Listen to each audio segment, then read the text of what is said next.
27 de este recorrido Madrid-Medinaceli. Estamos ya en la cuarta lección sobre Medinaceli. Hemos analizado Medinaceli en el exterior, su borde, hemos analizado Medinaceli en su cuadrante suroeste y ahora vemos el cuadrante sureste. Si Medinaceli refleja la planta de una ciudad romana muy alterada, en la lección anterior vimos el cuadrante suroeste, que era este. No sabemos cuál era el Cardo, que era la calle norte-sur de la ciudad. Podíamos suponer que el Arco de Triunfo marcaba el eje de la ciudad, con lo cual aquí nos faltaría la mitad de la ciudad romana, prácticamente, o si el eje venía más hacia aquí, por una de estas calles, con lo cual realmente el Arco de Triunfo no estaba situado en ese eje. El Decumanus, que es la calle este-oeste, no sabemos tampoco dónde estaría. A veces pensábamos que estaba en la Plaza Hospital, o que pasaba al sur de la Colegiata. No lo sabemos, pero en principio, como visteis en la lección anterior, nos quedamos aquí para hablando del cuadrante suroeste, es decir, que la Colegiata nos marca un poco el eje en el cual estamos dividiendo los recorridos. Entonces ahora vamos a entrar en todo este territorio, como veis, en gran parte vacío, y que formó parte de la ciudad romana en su cuadrante sureste.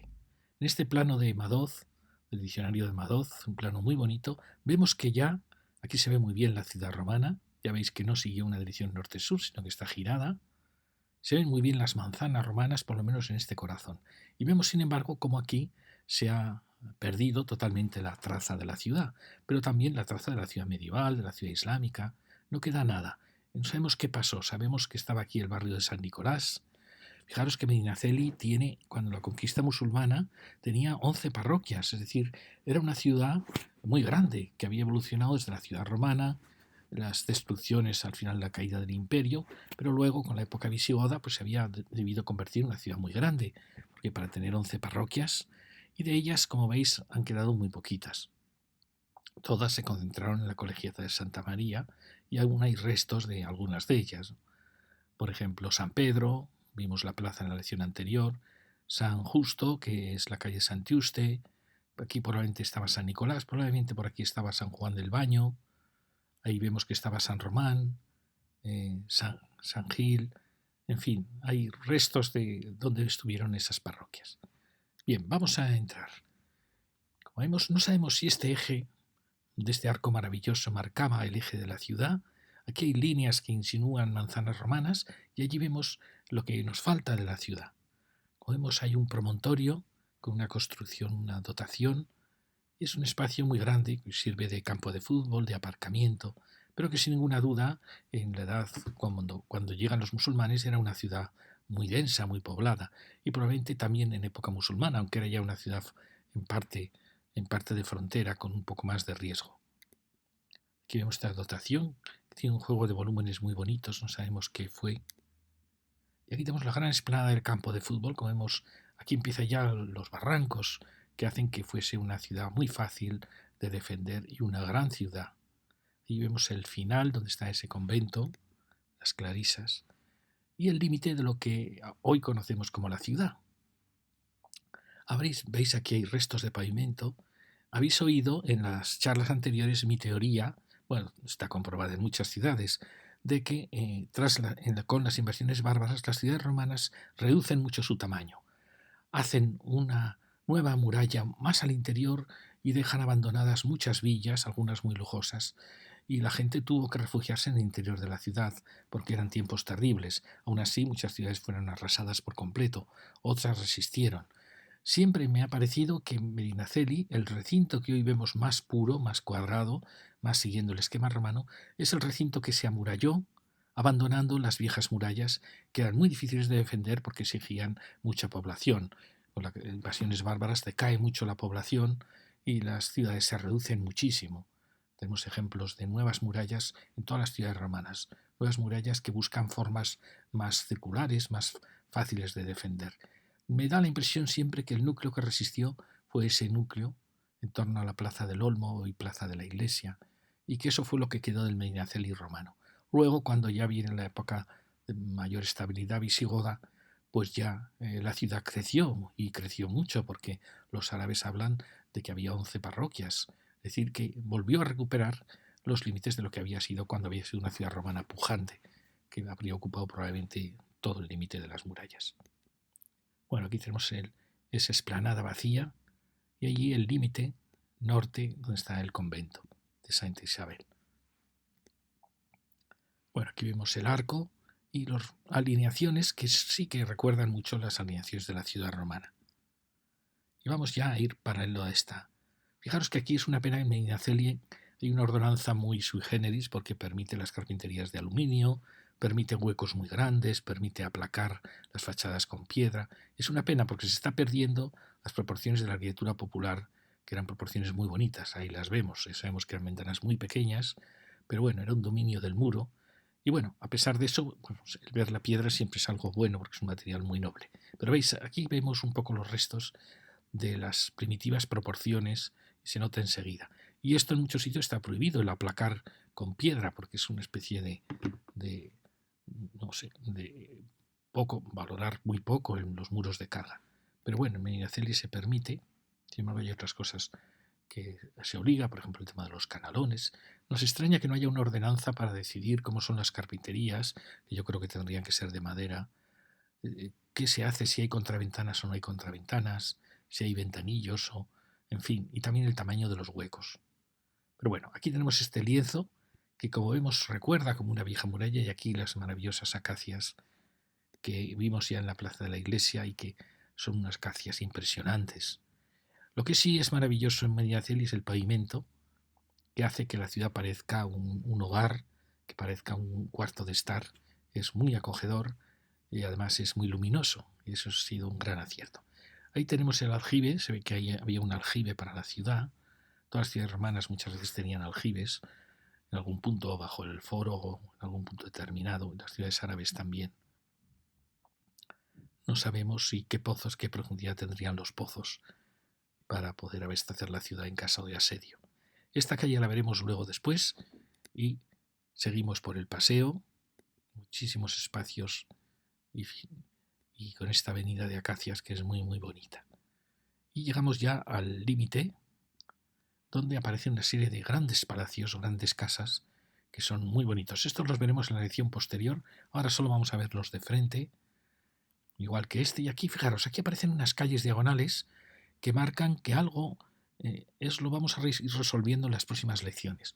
Nos indican que había algún camino muy importante que salía de alguna ciudad anterior a la ciudad romana, en mi opinión.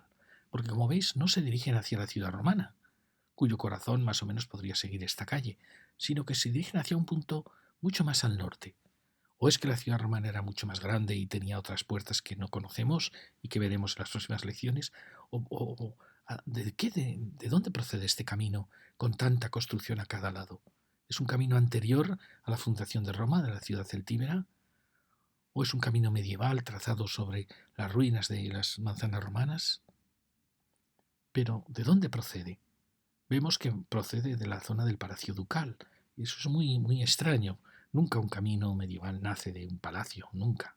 Bueno, aquí vemos este impresionante jardín y vemos cómo la arquitectura medinaceli está todo el tiempo recordándonos, por un lado, las villas romanas que están en el subsuelo y por otro lado también el mundo musulmán. El mundo musulmán es un mundo con casas muy amuralladas, con grandes jardines, pero son jardines muy secretos. Estos son, de esta manera, estos se adivinan, ¿no? Es decir, que aquí hay una mezcla del mundo islámico y del mundo romano, una mezcla que se da en muchos lugares de España y que hace que España sea tan, tan diferente y tan hermosa, porque guarda el misterio del mundo musulmán, guarda el jardín mediterráneo del mundo griego. Bueno, ahí vemos otra de las grandes casas palacio, creo que es de los duques de Casablanca, y como vemos es una arquitectura, podríamos decir es una arquitectura humilde, pero bueno, tiene estos maravillosos aleros hechos con teja. Fijaros que no es muy alta, tiene también este tratamiento de las paredes casi picasiano, mostrando círculos donde aparece la piedra, un tema muy muy bonito en Medinaceli. Y luego veremos que ahí tiene otro tratamiento de fachada. Bueno, fijaros qué arquitectura tan fantástica, realmente es una arquitectura con dos horizontales, muy noble, el dominio del muro, las grandes rejerías, bueno, es fantástica. Fijaros, bueno, es una especie de de retablo barroco para una puerta preciosa, sería como 1700, siglo XVIII. Y tenemos un maravilloso balcón, las rejas, bueno, y fijaros el cómo van dejando círculos, es muy bonito ese tratamiento. Esto es muy típico de Medinaceli, y también la gran losa de la cual vuela la rejería del balcón. Y este otro elemento, fijaros, tan singular. Ahí vemos restos de un final, de una dibujo como final. Y aquí probablemente en algún momento fue balcón, no sabemos qué pasó aquí. Aquí tenemos un maravilloso escudo. Y aquí hubo un cambio, no sabemos si en origen era la misma casa, eso parece indicar el aéreo, y luego se partió en dos, luego volvió a unirse en dos. Fijaros qué maravilloso este esgrafiado, precioso. Es una pena que esté en este estado. Bueno, estas fechas, veis, es 2014. Y aquí lo que os decía, es una pena que no se marque más claramente que los huecos, la carpintería de los huecos, como debe ser. Ahí arriba vemos cómo aparece ese dibujo de círculos. Es una preciosidad. Habría que reconstruir todo este esgrafiado. Muy bonito, el gran escudo. Bueno, es un gran palacio. Ahí vemos ya el último convento, el convento de Santa Isabel de las Clarisas, que sigue otra calle, muy parecida a la que hemos visto antes, otra calle que también procede de la zona norte del casco. Lo veremos en la última lección, qué sucedía ahí arriba, qué había ahí arriba para generar estos caminos. ¿Veis? Son caminos con mucha importancia. A su lado se han colocado grandes casonas, palacios. Por eso algo importante sucedía allí. Y ahí vemos cómo continúa hasta el convento que aprovechó la parroquia de San Martín. Creo que es la de San Martín. Y bueno, alguien diría, tanto este camino, que parece nacer de algún punto aquí, que fijaros que olvida totalmente la ciudad romana, a menos que la ciudad romana llegase a tener aquí una gran puerta. Parece como si saliese de este espacio. Hay que pensar que no estaría hecho, este camino es anterior a este palacio, que aquí habría otro elemento diferente. Pero fijaros, este también, procede de algo aquí colocado al norte, como caminos que proceden de una ciudad anterior a la ciudad romana. ¿Y hacia dónde van? Pues probablemente por aquí había senderos que descendían y que se dirigían hacia el sur. Bueno, y ahora vamos a entrar por esta calle que habíamos visto antes, calle de Santiuste. Santiuste es San Justo, es decir, que dentro estaba la parroquia de San Justo, otra de las parroquias que desaparecieron. Este es el restaurante del Aljibe, y aquí aparece el enfoscado típico de unas arquitecturas que estaban hechas con estructura de entramado de madera, que era muy bonita. Fijaros, aquí lo vamos a ver. ¿Veis? Ahí aún se ve el entramado de madera que parece semioculto, que es una pena porque en Calatañazor, por ejemplo, se ha restaurado mucho. Aquí menos, quizá aquí ya había menos árboles, menos bosques, y ya el entramado pues fue poco a poco abandonándose, el entramado de madera. Aquí tenemos un ejemplo. Hay una casa muy bonita, con este vuelo. Todas las casas de entramado van jugando nuevamente a vuelos sucesivos porque el volar le viene muy bien a la viga de madera, porque ayuda a contrarrestar la flexión interior, o sea que es una solución arquitectónica muy buena. Cuanto más vuela, mejor. Y ahí vemos una casita que ha respetado el entramado, ya lo veis. Es una pena, como decía, el tema de las carpinterías, que una corredera pues siempre quita la serenidad del hueco, no lo sé, en fin. Y aquí tenemos otra casa muy bonita, bonita por el cariño con el que está, pues simplemente la plantación de un pequeño árbol, pues da una elegancia. También es verdad que está bonito el tema del enfoscado en que deja ver parte de las piedras. El pequeñísimo escudo, algo típico de Medinaceli, pequeñísimos escudos. Yo no sé si es que era muy difícil encontrar piedras fáciles de tallar o qué era que pasaba, pero bueno, como veis es una fachada muy bonita. Aquí sí que vemos los huecos, más o menos la proporción de hueco original de la arquitectura popular española, que es una proporción muy muy bonita, tendiente siempre al cuadrado. Y aquí vemos la valla de ese inmenso jardín del palacio, que vimos en la lección anterior y que ahora lo veremos en su fachada principal. Y yo creo que aquí tuvo que estar la parroquia de San Justo, que dio nombre a estas calles. ¿Veis? Aquí tenemos esta casa última. Da la impresión, por cómo es esta casa, que no tiene alero, que no había aquí calle y por supuesto no había plaza. Por eso pienso que quizá estaba aquí un pequeño barrio con la parroquia. No lo sé. Aquí tenemos el espacio y otra casa que también... Esto está insinuando como que quizá que aquí venía otra casa pegada o quizá la parroquia. Es decir, da la impresión que es una plaza donde algo falta, donde se hubiera derribado. Bueno, ahí vemos el muro con el gran palacio que ahora veremos llegando desde el otro lado. Ahora vamos a entrar de aquí, que nos faltó de la otra vez, para ver también la que también se llama Casa Santiuste. Entonces, fijaros cómo, si estas son las líneas que marcan la ciudad romana, aproximadamente, lo estuvimos viendo, las calles en la ciudad romana puede que vinieran por aquí o puede que vinieran en paralelo, pero más o menos se ve claramente la trama. Entonces, aquí hay restos también de esa trama, en estas líneas, en esta otra línea. Aquí, en cambio, como veis, se ha perdido. Y estos caminos parece que indican que nacen de algún punto importante. No sabemos si se dirigían hacia una salida de la ciudad que podía ser el Decumanus, que quizá coincidiese con esta línea, aunque aquí ya veis que se ha girado un poco, pero eso no pasa, eso pasa mucho en las ciudades romanas que han vivido tantos sucesos a lo largo de 2000 años. Muchas veces las calles se inclinan y se altera un poco el trazado. Lo que ya es más grave son las diagonales, esas sí que están atravesando claramente manzanas romanas. Recordáis que aquí considerábamos en la primera lección que había una puerta de la ciudad romana reducida, con lo cual probablemente quizá la muralla de esa ciudad vendría por aquí. No sabemos si llegó luego a alcanzar algún punto más extremo. Este es ese punto de diagonales. Y aquí nos metemos por esta calle, Santiuste, que también yo creo que iría a la parroquia de San Justo. Fijaros que esta arquitectura, agradecemos ver la piedra, pero en general toda ella estaba enfoscada. No se permitía ver piedra tan pequeña.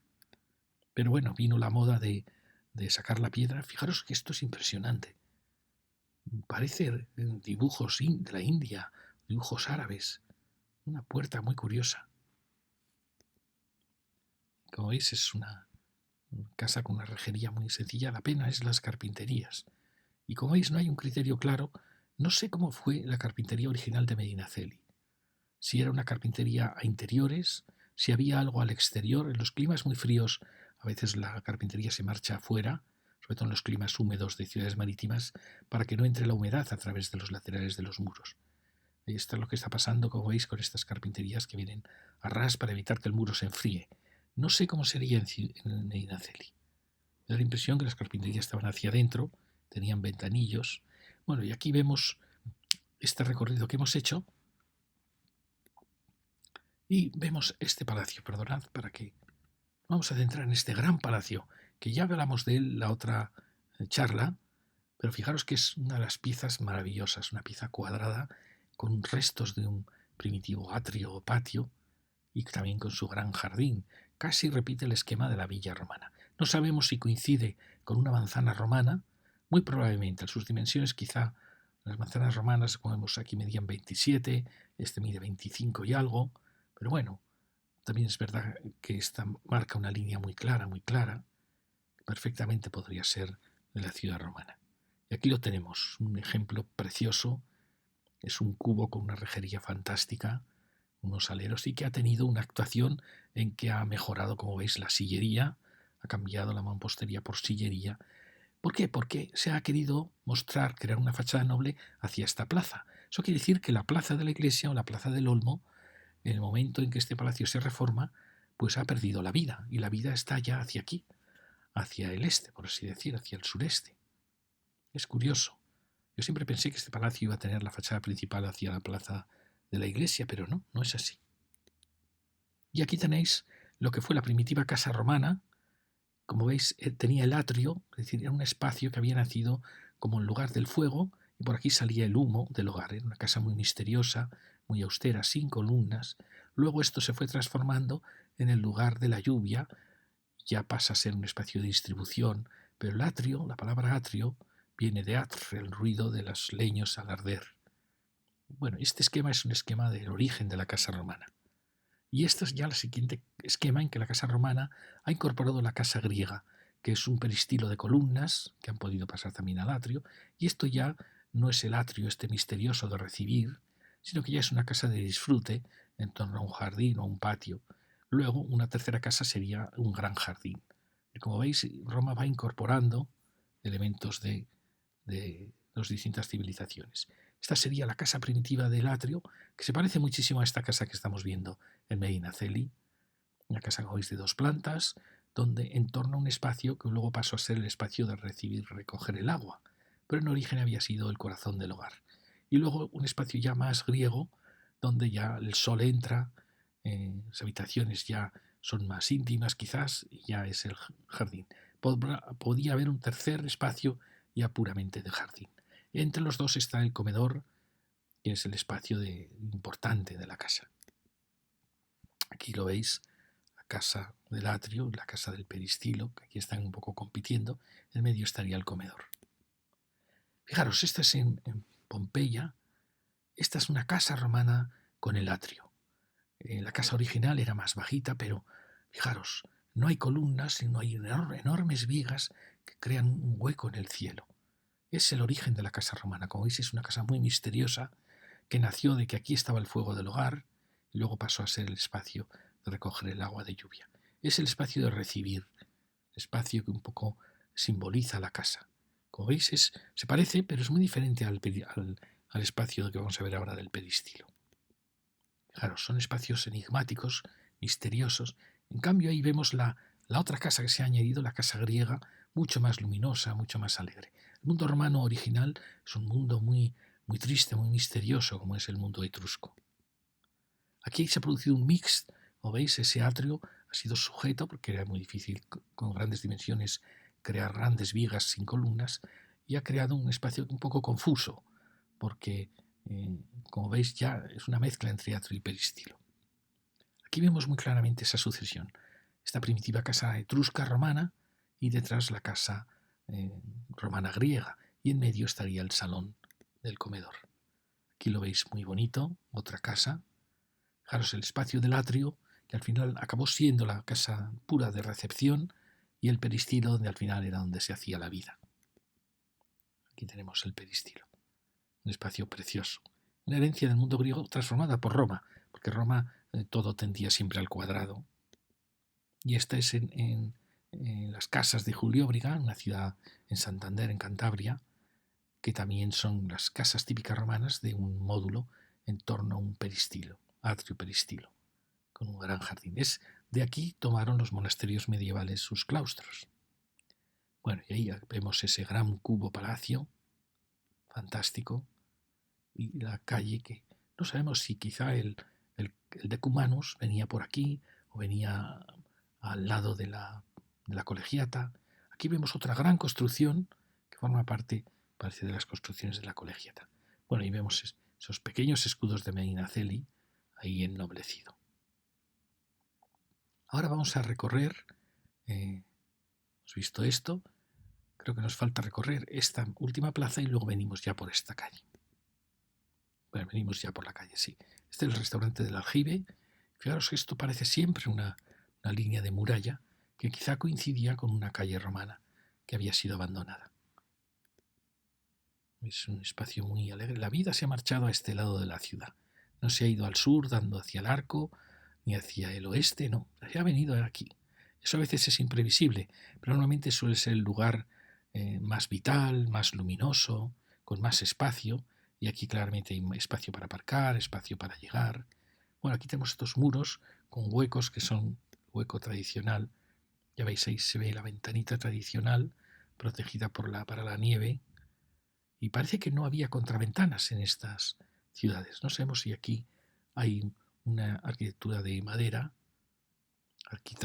de estructura de madera. Bueno, como veis, fijaros lo que ayuda el pavimento, ayuda muchísimo a que la ciudad parezca más limpia, más cuidada. Y es simplemente un pavimento muy sencillo, ya veis, de losas. Aquí vemos carpinterías modernas, que es una pena, colocadas a paño de fachada. Y aquí, bueno, el último, un saugastillo, un sauce blanco. Muchas veces uno piensa que la vegetación que tienen estas ciudades, os quedaríais asombrados, pero a veces se ha mantenido desde época romana, porque los árboles pues, tienen sus semillas y en mi tierra, por ejemplo, los olivos, pues se ha comprobado que proceden de los olivos que trajeron las legiones romanas desde Sicilia. Es decir, que los árboles, muchas veces encuentra uno un árbol y ¿de dónde procederá este árbol? Y ahí tenemos esta casita, que esta sí que vamos a tratar, con su calle que gira, ahí veremos en diagonal. Podríamos decir que es un pequeño palacio, efectivamente, es una casa muy muy bonita, con el gran jardín y con un mirador, algo como muy del norte, un mirador sobre el jardín. Tiene un reloj de sol, tenía estos elementos como de defensa de la esquina y una rejería fantástica, ya veis qué casa más bonita. Con esto curioso, que esto quizás sea también un elemento ya que podemos decir que es de Medinaceli, ¿no? Y como veis tiene distintos huecos. Tiene un hueco como más noble, moldurado, que es este, y otros huecos diferentes, con unas sillerías, pero de menos nobleza que este. Bueno, eso no quita unidad a la casa. Tenemos una preciosa puerta, moldurada, con sus elementos de defensa, y la rejería del balcón. Fijaros qué bonitos balcones, y aquí la molduración y los pequeñísimos escudos de Medinaceli. Muy pequeñitos, en piedra, y de alabastro. Y ¿veis? Esta ventana también está moldurada, mientras que está llano. Y bueno, las proporciones son muy bonitas, ya veis en que el muro lo domina todo. Una casa preciosa. Ahí tenemos otro pequeñito escudo. Fantástico. Los dos escudos. Y ahí tenemos un árbol precioso, quizá uno de los árboles más bonitos de Medinaceli, que está en este pequeño jardín triangular que queda aquí. Bueno, y vamos a seguir esta calle, que casi sigue un poco girada la alineación de la ciudad romana. Tenemos este impresionante jardín. Fijaros, es una ciudad con muchos jardines tras los muros, eso le da su belleza. Aquí vemos quizás restos de una casa con entramado de madera. Aquí teníamos esto que nos había enseñado antes, que era esta casa tan bonita. Me parece una casa con una restauración preciosa, muy cuidada, con mucho cariño, con un enfoscado, muy bonita, con huecos no muy grandes. Me parece una casa muy bonita. Y ahí llegamos a la plaza que habíamos visto antes, con los dos grandes palacios. ¿Veis? Este es por donde veníamos, y aquí aparece, probablemente quizá aquí también hubo otra pequeña parroquia, no lo sabemos. Y tenemos esta gran construcción, que es una pena, parece que está ligada a la iglesia, y como veis, podía ser un gran palacio, pero está la pobre muy, muy olvidada. Ya veis, bueno, tiene este dibujo, los pequeños huecos. Es un lienzo larguísimo, unos balcones muy muy bonitos que se merece una restauración más. Aquí tenemos una casa más moderna, fijaros qué detalle tan bonito de la ventana en esquina, esa rejería moderna, pero que es muy bonita.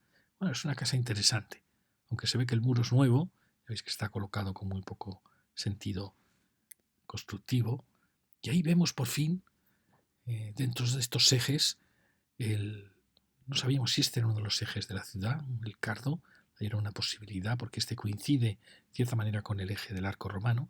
Ahí vemos el gran palacio que lo veremos en las siguientes lecciones. Palacio de Juan Gómez de Mora, uno de los grandes arquitectos del siglo XVII español, maravilloso. Arquitecto enigmático, misterioso, austero, fascinante.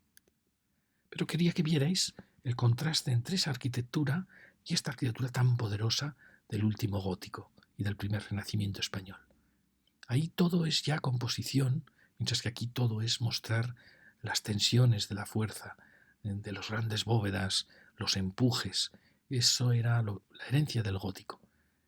Aquí ya nada quiere establecer ni mostrar los esfuerzos de la estructura. Todo queda en un clasicismo sereno.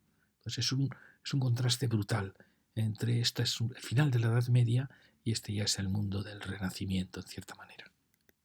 Y eso que aquí tenemos una maravillosa, fijaros la fuerza de estos machones, como veis han sido recrecidos para ponerles una nueva cornisa. Esto se hace hacia el siglo XVII, se hace en España en muchas iglesias, porque van fallando las maderas, empiezan a apoyar en las bóvedas y las bóvedas no están preparadas para soportar el peso de la cubierta. Entonces en España, en casi todas las iglesias, se crean unas nuevas estructuras que no toquen a las bóvedas con cerchas, y para eso se levantan los muros y además se trataba de ventilar para que no se pudrieran las maderas. Como veis, aquí ha habido ese recrecido, que es una obra importante, con una piedra más roja, pero bueno, aquí tenemos un ábside de lo que se llama gótico, pero que ya no es gótico. Es el gótico renacimiento español, es el renacimiento español de la época de los Reyes Católicos y de Carlos V. Un renacimiento que lo veremos luego cuando hablemos de la Iglesia. Preciosa, porque solo se da en España aproximadamente. Bueno, ya veis que ha sido restaurada la cubierta con estos grandes canalones. Y aquí tenemos elementos que se van añadiendo ya en el barroco y que ya no tienen ese sentido estructural del gótico. Ya no muestran, no quieren mostrar los estribos ni los empujes. Ya está influyendo mucho la estética exterior, la composición exterior. Bueno, ahí vemos esta impresionante también sala capitular, que está la iglesia y la casa rural que habíamos visto. Y tenemos es maravilloso este palacio. Fijaros los volúmenes que aparecen por aquí, la torre altísima que aparece allí, fantástico. Es el palacio renacentista, pero en España se rodea de torres, pasa a ser casi una fortaleza. Es la casa romana que hemos visto, pero con torres, herencia del mundo medieval. Entonces pasa a ser un castillo, palacio, fascinante, muy bonito. Bueno, ahí veremos luego esa plaza. Y ahora vamos a seguir por esta, ya la hemos visto, efectivamente. Aquí, como veis, se ha derribado esa casita que tenía entramado de madera. Se ha derribado, espero que se reconstruya. Vamos a ir por la otra calle. Esto es por donde sale esa calle en diagonal, buscando un camino que se dirigía, como veis, hacia el sur. Y aquí viene esa calle en diagonal. Que la duda, perdonad que os vuelvo a poner, la duda es de dónde venía. ¿De dónde venía esta calle? Sin duda venía de algo que estaba aquí, pensar que el palacio no estaba, o era diferente. Pues algo pasaba aquí, no sé si era que efectivamente la muralla venía por aquí y este rodea la ciudad amurallada y va a buscar la plaza del mercado, al igual que pasa con esta calle. O sea que la vida se ha marchado aquí y ya no está aquí. Puede ser. O puede que sea un camino que proceda de una ciudad anterior que estaba en ese punto, donde hoy está la Plaza Mayor. Bueno, esto, ¿ves? Nos metemos por este camino. Aquí tenemos esta casa que la veremos en la siguiente lección, con su mirador, los jardines y los muros. Este es el árbol tan bonito que os decía. Fijaros qué maravilla de muros, grandes árboles, jardines ocultos y grandes casonas.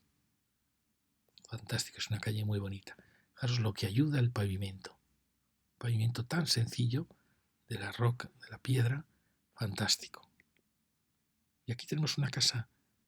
Bueno, esta es la casa por detrás de esa casa tan bonita que comentábamos, con unos balcones muy bonitos.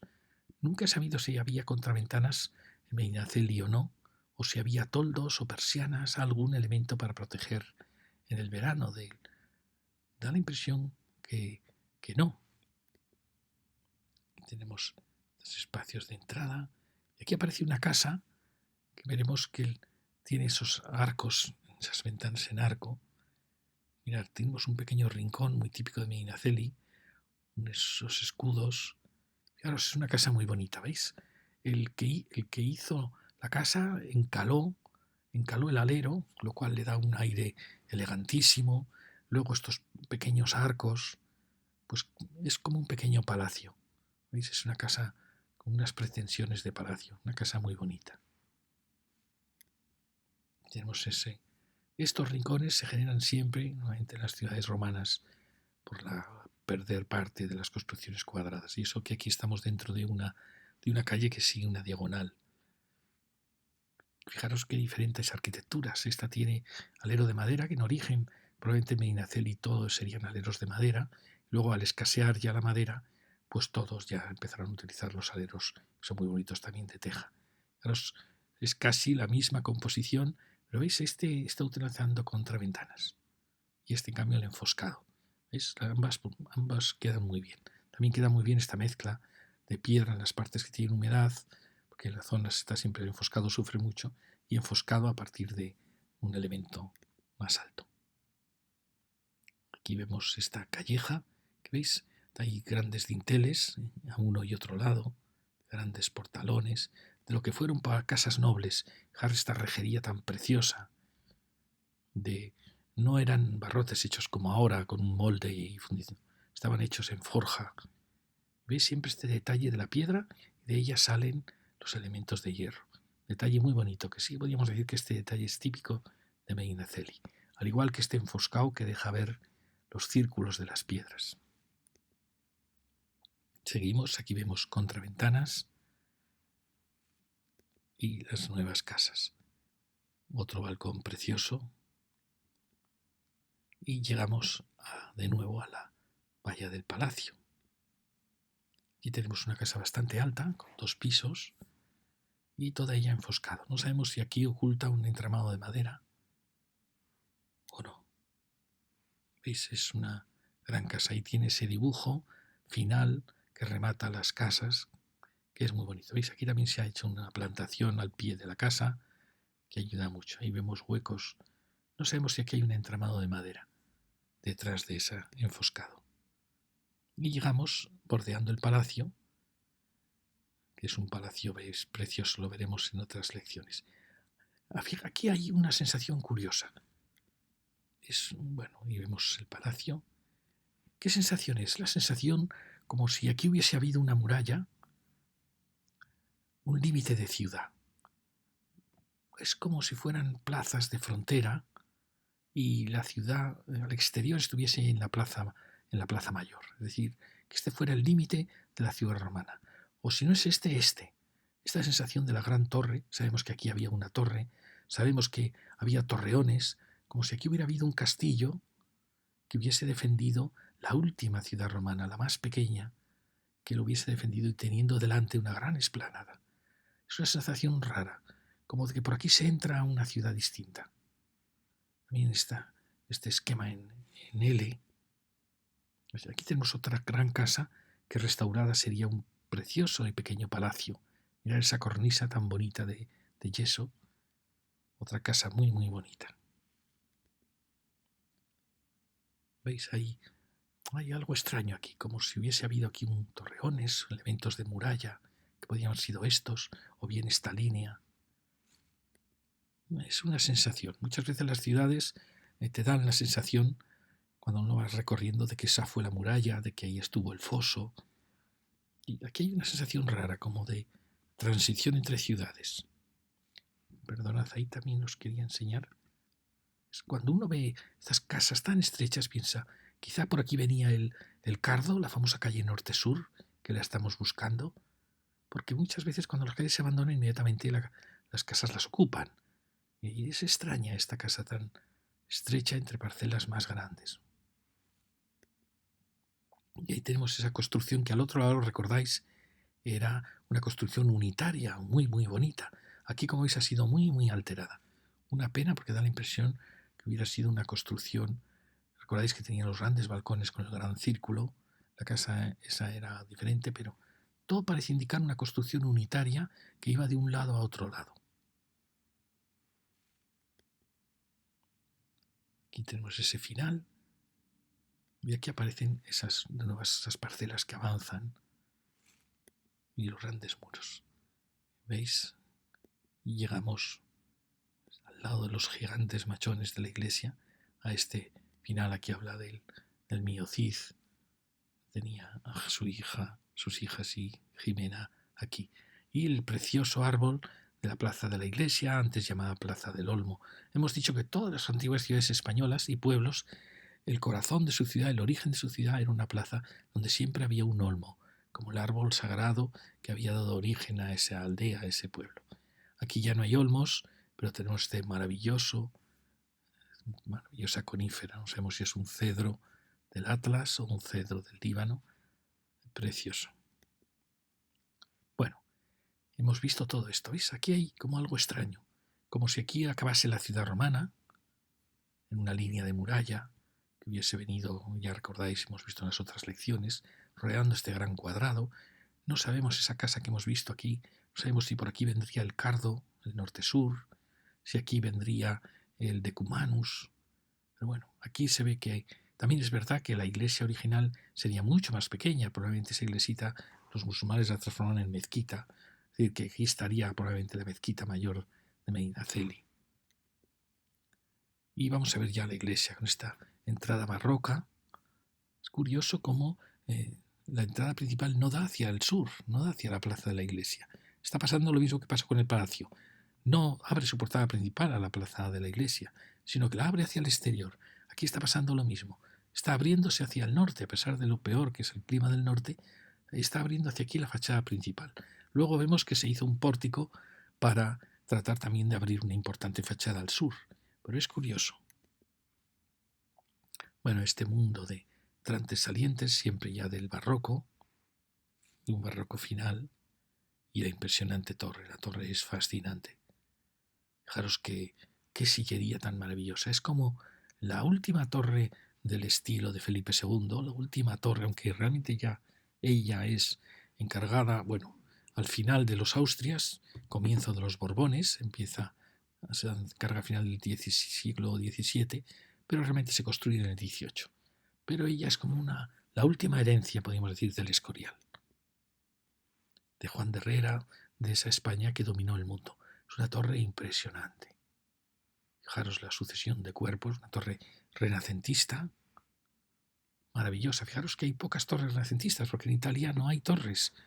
En la Italia reciente de Toscana no hay torres de iglesias, si os fijáis.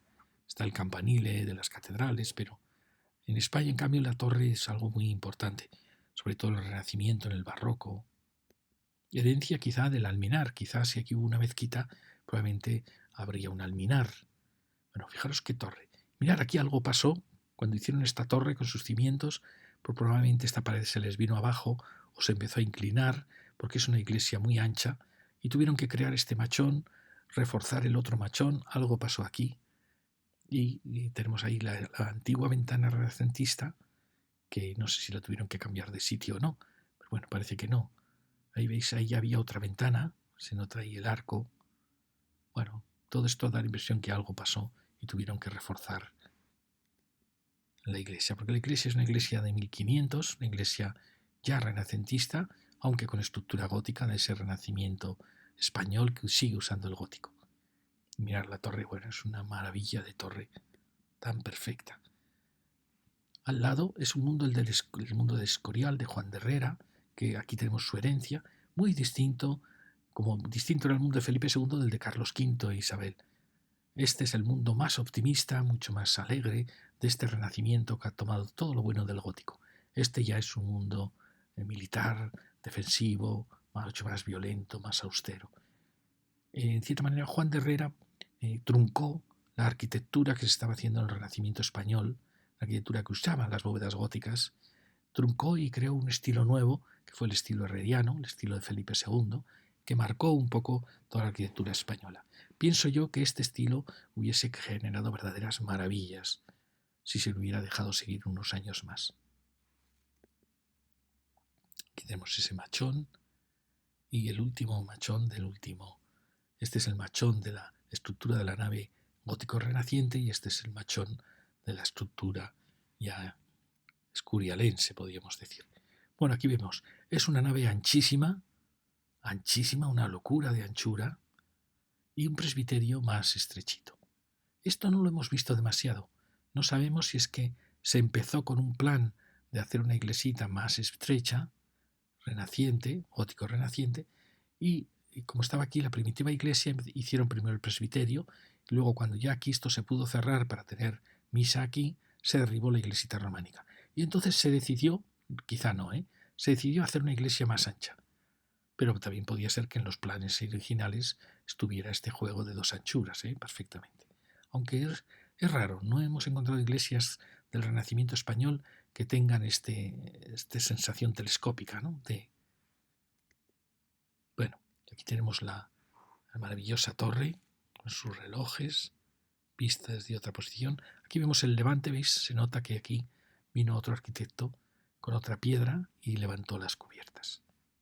Y este remate precioso, que es un remate para la fecha, que es 1715, no es un remate barroco, es un remate casi del más puro Renacimiento. Podía haber firmado Juan de Herrera. Es decir, que fueron muy fieles a los planos, a la herencia de esa arquitectura de los Austrias, que luego los Borbones van a variar en una arquitectura rococó. Bueno, ahí veis la foto, Antonio Rojo. Alguien diría, sí, es una iglesia gótica. Efectivamente, tenemos un gran arco gótico, pero el espacio, la sensación de espacio, es ya renacentista. Fijaros que no les gusta que haya más naves, les gusta la luz muy alta para que ilumine den sensación de claridad. Es ya el Renacimiento español, un Renacimiento que se parece mucho al florentino, al 480. El florentino esto sería liso, puro, aquí tenemos estas nervaduras. Es decir, el Renacimiento español tomó todo lo bueno del gótico español, que era riquísimo, y lo simplificó, creó espacios únicos, no le gustan las 3 naves, quieren un espacio unitario, se arriesga con grandes anchuras, bueno, y crea unas iglesias maravillosas. Bueno, fijaros qué reja, qué riqueza, maravillosa talla. Y estas fotos es de una página de un viajero por esta zona.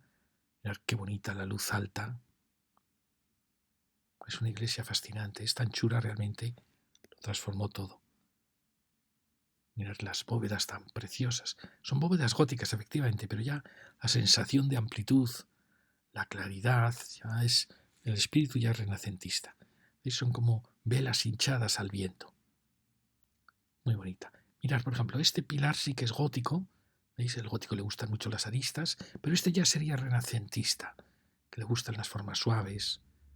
Estas cornisas ya nos acercan mucho al mundo del Renacimiento, aunque tiene adornos del último gótico. Ya veis, es un paso de uno a otro. La fecha es la reinado de Isabel la Católica, Fernando el Católico, luego Carlos V, pues indica ese paso del mundo gótico al Renacimiento. Veis aquí estas estrías que van surgiendo, típico también del arte manuelino portugués. Bueno, es la época en que España pasa a ser una nación unificada y empieza a conquistar el mundo, una época fantástica. Mirar la ventana renaciente, tan pura, tan limpia, y siempre muy arriba. El Renacimiento español coloca las ventanas en las iglesias muy arriba, para iluminar estas bóvedas que son como velas empujadas por el viento. Tenemos un órgano maravilloso del barroco, y esta actuación que un poco quitó escala a la iglesia, bueno, supongo que se hizo por tener un pequeño coro. Bueno, aquí vemos la amplitud, la foto engaña un poco, pero es una iglesia casi un salón, es como un salón para ciego, es una iglesia preciosa. Y luego, en el barroco ya se amplía, dicen que al derribar tantas iglesitas, pues se quiso crear una capilla para cada iglesita, pero veis, esto realmente no ayuda a la sensación del espacio, no necesitaba esta iglesia esos añadidos que ha tenido después. Bueno, aquí vemos esa maravillosa puerta del gótico florido, como indica que es un arquitecto que se debate entre el gótico y el renacimiento, y aquí tenemos ya las cupulitas como del barroco y del neoclasicismo. Bueno, y este era el retablo, pero había un retablo anterior que por mejor se sustituyó por un retablo barroco. Y yo pienso, ¿qué quedará del retablo anterior? Porque no se quemó probablemente estaba carcomido quizás o descuidado. Yo pienso, ¿dónde estarán los restos de ese retablo? Porque era un retablo de esta misma época de la Iglesia, o sea, del Renacimiento. Y yo pienso, ¿sería un retablo así? Este sería un retablo de esa época, y es un retablo gótico ya, pero con ya pinturas renacentistas. Fijaros qué maravilla. Probablemente fue así el retablo que tuvo esta colegiata. Y yo me pregunto, ¿dónde estarán estas tablas, las esculturas? ¿Dónde estará? No sé si alguien ha estudiado cómo era ese retablo y dónde quedan sus restos. Bueno, y aquí acabamos viendo esta maravillosa torre, fantástica, una torre que tiene mucho de minarete, si os fijáis. La arquitectura española nunca siempre tiene ese elemento un poco oriental que la hace tan rica. Y ahí veis el presbiterio, la gran nave, es una nave fantástica, y los añadidos que realmente, muy típicos del barroco. El barroco va añadiendo volúmenes, formando siempre una gran masa unitaria, sin importarle los materiales. El barroco ya no le importa los materiales. Y aquí vemos, bueno, lo que habíamos visto en esta charla, este cuadrante, y ahora pasaremos de nuevo al cuadrante del noroeste, donde nos va a resolver muchos enigmas porque vamos a tratar ya la Plaza Mayor. ¿Veis? Hemos hecho este pequeñísimo cuadrante donde apenas quedan restos de la ciudad romana, que como veis ha sido alterada por calles diagonales, pero donde aún se detectan líneas, calles, casas paralelas a lo que fue la ciudad romana. Muchas gracias.